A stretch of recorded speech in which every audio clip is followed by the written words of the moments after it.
how to download DiDi on your phone. Hello guys, welcome to today's tutorial. In this video, I'll show you how you can download DiDi on your mobile phone. So if you are using an Android, all you need to do is to go to your Google Play Store and launch your Play Store application. But if you're making use of your iPhone, you can just go to your App Store, whichever one. Click on the search box once you're in the application and type out DD, all right, and search for it. So once you've done that, you will see the DD application as well as a similar application.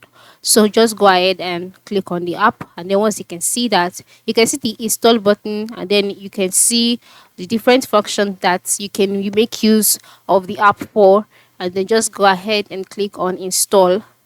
And then once you're done, you'd wait for it to be installed, wait for it to be downloaded, and then it will be installed successfully on your mobile phone.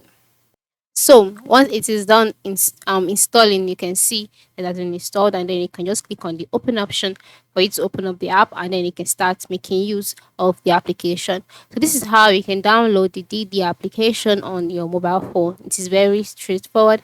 So ensure you download that app today. Thanks for watching and have a good day.